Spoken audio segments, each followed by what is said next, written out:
అందరికీ నమస్తే, welcome to మనం టీవీ. నేను మీ తిరుపతి.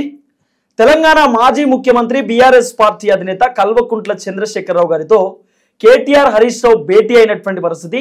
గత కొద్ది రోజుల నుండి కేసీఆర్ వరుసగా బీఆర్ఎస్ పార్టీకి సంబంధించిన నేతలతో భేటీ అవుతున్నటువంటి పరిస్థితి. సో అనేకమైనటువంటి సలహాలు సూచనలు వాళ్ళకి ఇస్తా వస్తున్నాడు. సో ఈరోజు భేటీలో ఏం జరిగింది అనేది ఒకసారి మాట్లాడే ప్రయత్నం చేద్దాం. నాతో పాటు సీనియర్ జర్నలిస్ట్ పొలిటికల్ ఎడిటర్ కట్టా కార్తిక్ గారు ఉన్నారు. అన్నతో మాట్లాడదాం. అన్న నమస్తే. నమస్తే. కేసీఆర్ తో కేటీఆర్ హరీష్ రావు భేటీ జరిగింది. సో గోల బాలరాజు గురించి తర్వాత ఉప ఎన్నికలకు సంబంధించినటువంటి వ్యవహారంలో మాట్లాడిరు అనేది కొంత వినబడుతున్నటువంటి చర్చ. అసలు ఏం జరిగింది భేటీలో? అంటే గువ్వలి బాలరాజు అంశాన్ని మీరు ప్రధానంగా అడిగారు కేసీఆర్ని. కేసీఆర్ మాత్రం పెద్దగా దాని గురించి పట్టించుకోవాల్సిన అవసరం లేదు, చర్చ అవసరం లేదు. వెళ్ళే వాళ్ళు వెళ్తారు, వచ్చే వాళ్ళు వస్తారు, దాని గురించి పెద్దగా చర్చ అవసరం లేదు అనేది చెప్పినట్టు తెలుస్తా ఉంది. ఓకే, ఆల్రెడీ అక్కడికి హరీష్ రావుని ఇన్ఛార్జిగా పంపించాడు. అక్కడ కొత్త నాయకత్వాన్ని వెతికే పనిలో ఆ పార్టీ ఉంది. సో న్యూ లీడర్షిప్ ఆ పార్టీ ఎంకరేజ్ చేసే పనిలో ఉంది. ఓకే, ఇక ప్రధానంగా హరీష్ రావు కేసీఆర్ తో భేటీలో ప్రధానంగా వచ్చిన అంశాలు ఏంటి అంటే ప్రధానంగా లోకల్ బాడీ ఎన్నికలు, తర్వాత బై ఎలక్షన్స్. ఆల్రెడీ జూబ్లీహిల్స్ ఉప ఎన్నిక రావాల్సి ఉంది, ఎందుకంటే అక్కడ ఎమ్మెల్యే మాగంటి గోపీనాథ్ అనారోగ్య కారణాలతో చనిపోయాడు కాబట్టి అక్కడ బై ఎలక్షన్ రావాల్సి ఉంది. పైగా ఇతర 10 చోట్ల అంటే పార్టీ ఫిరాయించినటువంటి 10 మంది ఎమ్మెల్యేల మీద వాళ్ళ విషయంలో బీఆర్ఎస్ ఇచ్చిన అనవసర పిటిషన్ల విషయంలో 3 నెలల్లోపు అంటే 90 రోజుల్లోపు ఏదో ఒక డెసిషన్ తీసుకోవాలని చెప్పేసి తెలంగాణ అసెంబ్లీ స్పీకర్కి సుప్రీంకోర్టు ఇన్స్ట్రక్షన్స్ ఉన్నాయి. కాబట్టి స్పీకర్ ఏదో ఒక డెసిషన్ తీసుకుంటారు. సహజంగా కాంగ్రెస్ పార్టీ ప్రభుత్వానికి వ్యతిరేకంగా ఏమీ నిర్ణయం తీసుకోపోవచ్చు. కాకపోతే కొద్ది టెక్నికల్ గా దొరికిన వాళ్ళు 9 ఉన్నారు. అంటే తెల్లం వెంకట్రావు భద్రాచలం ఎమ్మెల్యే, శేషన్ గన్పూర్ ఎమ్మెల్యే కడియం శ్రీహరి, తర్వాత ఖైరతాబాద్ ఎమ్మెల్యే దానం నాగేందర్, తర్వాత సంజయ్ కుమార్, సంజయ్ కుమార్. ఈ 9 ఉన్నారు. ఈ 9 విషయంలో ఖచ్చితంగా అనర్హత వేటు పడిద్ది అనేటువంటి అంచనాలో కేసీఆర్ ఉన్నారు. ఓకే, ఈ 4 అది 5 నియోజకవర్గాలు. ప్రధానంగా 4 నియోజకవర్గాలకి ఇన్ఛార్జిగా కేటీఆర్ ని హరీష్ రావుని కేసీఆర్ ప్రకటించినట్టు తెలుస్తోంది. ఓకే, ఈ జూబ్లీహిల్స్ బై ఎలక్షన్ సంబంధించేమో హరీష్ రావుని, తర్వాత ఖైరతాబాద్ బై ఎలక్షన్ సంబంధించేమో కేటీఆర్ ని, శేషన్ గన్పూర్ ఇన్ఛార్జిగా హరీష్ రావుని, భద్రాచలం ఇన్ఛార్జిగా కేటీఆర్ నియమించారు. తర్వాత లోకల్ బాడీ ఎన్నికల్లో కూడా కొన్ని జిల్లాలు, మొత్తం 33 జిల్లాలు తెలంగాణ కదా, కొన్ని జిల్లాలు హరీష్ రావు చేతిలో, కొన్ని జిల్లాలు కేటీఆర్ చేతిలో పెట్టి మీరు ఎక్కువగా ప్రజల్లోకి వెళ్ళండి, ఎక్కువగా గ్రౌండ్ లో ఉండండి, నేను ఎప్పటికప్పుడు సలహాలు సూచనలు మీకు ఇస్తా ఉంటాను, మీరు ఎప్పుడైనా నాకు టచ్ లోకి రావచ్చు, కానీ గ్రౌండ్ లో ఎక్కువగా ఉండండి, ప్రజలతో ఎక్కువ ఉండండి, ప్రజలతో ఇంటరాక్ట్ కండి. మీరు ఇలా ప్రజలతో ఉంటే మన కింది క్యాడర్ కూడా అది సంకేతాలు పోతుంది, వాళ్ళు ఎక్కువగా జనాలు ఉండే అవకాశం ఉంటుంది. ఈ మధ్య కాలంలో నువ్వు చూసావా, కేసీఆర్ వరుస పెట్టి నిర్వహిస్తున్నాడు. అవును, అనారోగ్య కారణాలతో యశోద హాస్పిటల్ అడ్మిట్ అయినప్పుడు కూడా అక్కడ కూడా భేటీ నిర్వహించాడు, అత్యవసర.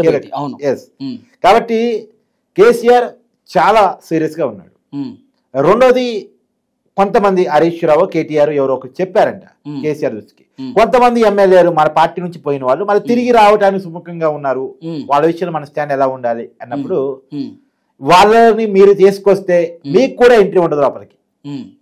మీకు గేట్ తామేసి తాళపూర నా చేదో పెట్టుకున్నా, గేట్ ఓపెన్ చేయాలంటే మీరు మాత్రమే రావాలి. అంటే సాధారణంగా ఇప్పుడు నార్మల్గా మాట్లాడుకుంటే బీజేపీ అట్లనే కాంగ్రెస్ కి వాళ్ళకి సంబంధించినటువంటి గేట్లు సెన్సార్ గేట్లు ఉంటాయేమో. ఇప్పుడు మనం బోర్డుతోటి ఆ సెన్సార్ చూసి ఓపెన్ చేస్తారు, కానీ బీఆర్ఎస్ మాత్రం డైరెక్ట్ గేట్ ఎత్తుండు కేసీఆర్, గేట్ వేసి తాళం ఆయన జేబులో పెట్టుకుంటుండు. అంటే పార్టీ 10 సంవత్సరాలు అధికారంలో ఉన్నప్పుడు బాగానే ఉన్నారు, అధికారం పోగానే పార్టీ మారేస్తారా, కష్టకాలంలో ఉన్నప్పుడు పార్టీని వదిలేస్తారా అనేది కేసీఆర్ ఉన్నటువంటి కోపానికి కారణం. సరే, పోయిన వాళ్ళు పోయారు, ఉన్నోళ్ళతో పార్టీని గెలిపించుకుందాం, పార్టీ కోసం కష్టపడ్డోళ్ళు నిలబడ్డోళ్ళు ఉన్నారు కదా. ఇప్పుడు రెండోది కేసీఆర్ ఆలోచించేది ఏంటంటే, ఇప్పుడు ఈ 10 నియోజకవర్గాలు ఎక్కడ బై ఎలక్షన్ వచ్చినా ఈ 10 నియోజకవర్గాలు ఎలాంటి అంటే, మొన్న కాంగ్రెస్ అధికారం వచ్చే వేవ్లో, యాంటీ కేసీఆర్ వేవ్లో కూడా బీఆర్ఎస్ గెలిచిన సీట్లు. సో అప్పటికి ఇప్పుడు పరిస్థితులు మార్పు వచ్చింది. అప్పుడు కాంగ్రెస్ మీద ఉన్న ప్రేమ ఇవాళ లేదు. బీజేపీ ఏమో అనుకున్నంత యాక్టివ్ గా లేదు, బీజేపీ ఏమో అనుకున్న యాక్టివ్ గా లేదు, కాంగ్రెస్ మీద ఏమో నెగిటివ్ ఉంది, ప్రభుత్వం మీద నెగిటివ్ ఉంది. కాబట్టి ఈ టైంలో ఇంకా ఆప్షన్ ఉంది బీఆర్ఎస్. కాబట్టి బై ఎలక్షన్ వస్తే ఖచ్చితంగా గెలుస్తాం, గెలవటంలో రెండో మాట లేదు.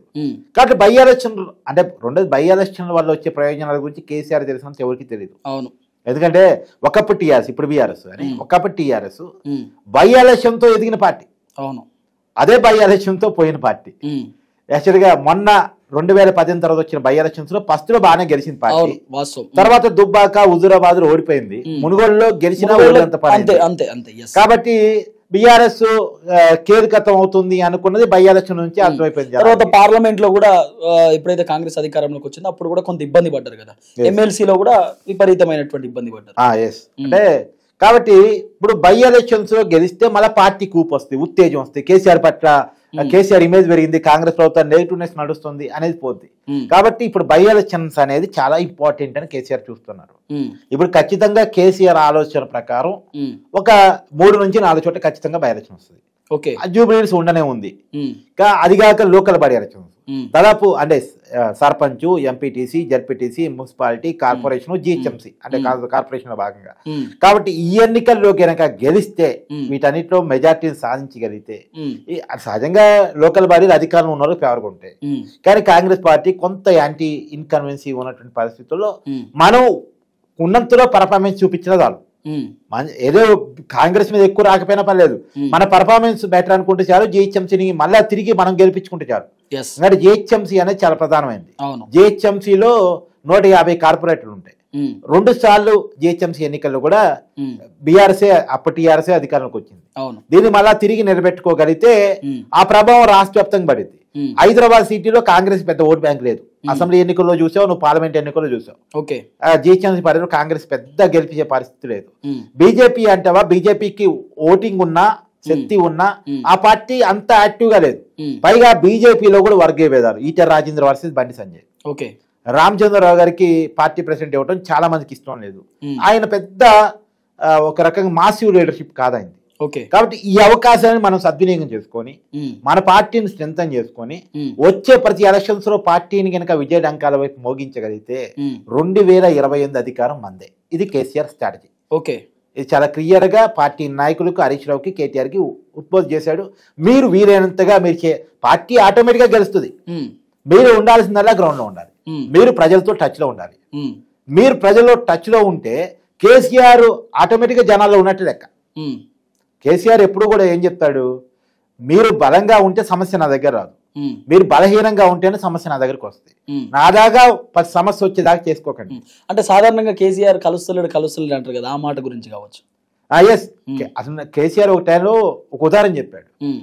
నేను కలవటాన్ దాకా సమస్య వస్తుందంటే గ్రామంలో సర్పంచ్ వైఫల్యం చెందినట్టు, మండలంలో జడ్పీటీసీ, ఎంపీటీసీ వైఫల్యం చెందినట్టు, ఈ తర్వాత ఆ కాన్స్టిట్యున్సీలో ఎమ్మెల్యే వైఫల్యం చెందినట్టు, ఆ జిల్లాలో మంత్రి వైఫల్యం చెందినట్టు, పార్టీ జిల్లా ప్రెసిడెంట్ వైఫల్యం చెందినట్టు, తర్వాత రాష్ట్రంలో పార్టీని చూసేటువంటి కేటీఆర్, హరీష్ రావు ఇన్ఛార్జీలు ఉంటారు కదా, వాళ్ళు వైఫల్యం చెందినట్టు. వీళ్ళందరూ కాదనుకున్న తర్వాత నా దగ్గర సమస్య వచ్చేది. అంతే కదా, మన నా దగ్గర సమస్య వస్తుందంటే మీరంతా ఏం చేస్తున్నారు? అందుకనే నన్ను కలవటం అంటే ఇక ఆ సమస్య పరిష్కారం కాని సమస్య అయి ఉండాలి. ఆ సమస్య విషయంలో నన్ను కలవాలి. ఇక వీళ్ళందరి దగ్గర సమస్య పరిష్కారం కాదు, ఆ సమస్యకు సంబంధించి పరిష్కారం నేనే చూపించాలి అంటేనే నా దగ్గర రావాలంటాడు ఆయన. అది ఒక మంచి స్ట్రాటజీ. నిజానికి హై లెవెల్లో ఉండాల్సిన వ్యక్తి చిన్న సమస్యల మీద సారించాల్సిన అవసరం లేదు. ఏ సమస్యని ఆ సమస్య పరిష్కరించే ఒక విధానాన్ని రూపొందించి వదిలేస్తే సరిపోద్ది. వ్యవస్థ ఆటోమేటిక్ గా దాని పని చేసుకుంటూ పోవాలి. నాయకుడు వ్యవస్థ నడిపించాలి, వ్యవస్థ నడవాలి, నాయకుడు వ్యవస్థ నడిపించాలి. ఇది కేసీఆర్ బాగా. బీఆర్ఎస్ పార్టీకి సంబంధించిన కొంతమంది లీడర్లు కేసీఆర్ ని ప్రశ్నలు అడిగారట, ఆ ప్రశ్నలకు సమాధానం చెప్పింది అనేది కూడా కొంత వినబడినటువంటి చర్చ. అంటే ప్రశ్నలు అంటే సాధారణంగా సార్ మన పార్టీ పైన విమర్శలు వస్తూ ఉన్నాయి, తర్వాత ఫామ్ హౌస్ కి సంబంధించినటువంటి వ్యవహారంలో గోల బాలరాజు మాట్లాడుతూ ఉన్నాడు. సో ఇంకొంతమంది ఎమ్మెల్యేలు బీజేపీలో పోతారనే చర్చ నడుస్తుంది, వీటిపైన స్పందించాలన్నా వద్దా అన్నప్పుడు కేసీఆర్ ఒక మాట అన్నారు అనేది కూడా కొంత వినబడుతున్న అంశం. అది ఏ మాట అనొచ్చు? ఇవాళ ఎమ్మెల్సీ రామచంద్రరావు గారు కీలకమైన వ్యాఖ్య చేశారు. బీఆర్ సంబంధించిన కొంతమంది ఎమ్మెల్యేలు మాతో టచ్ లో ఉన్నారని. నిజానికి నువ్వు కొన్నాళ్ళ క్రితం గమనించు, కాంగ్రెస్ పార్టీ ముఖ్యమంత్రి రేవంత్ రెడ్డి గారు కావచ్చు, ముఖ్యమైన నాయకులు కావచ్చు, బీఆర్ఎస్ సంబంధించిన 30కి పైగా మంది ఎమ్మెల్యేలు మాతో టచ్ లో ఉన్నారన్నారు. ఏరి 10 మందికి వచ్చింది.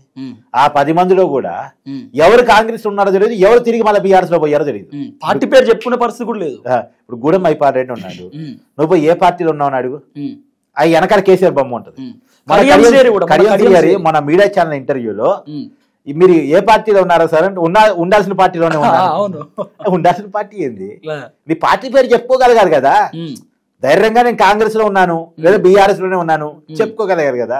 అంటే కాంగ్రెస్ లో పోయి కూడా ధైర్యంగా నేను కాంగ్రెస్ లో ఉన్నాను అని చెప్పుకోలేని పరిస్థితిలో ఉన్న తర్వాత, ఆ పరిస్థితిని చూసిన తర్వాత, బీజేపీ యాక్టివ్ గా లేకుండా ఉన్నోళ్ళే కొట్టుకుంటున్న తర్వాత, మొన్న రాజాసింగ్ రాజీనామా చూసిన తర్వాత కూడా ఇంకా ఆ పార్టీలో పోయే అవకాశం ఉందని అనుకుంటారా? ఇవన్నీ మైండ్ గేమ్ నడుస్తూ ఉంటాయి. ఈ మైండ్ గేమ్ అంతా నడుస్తూ ఉంటుంది.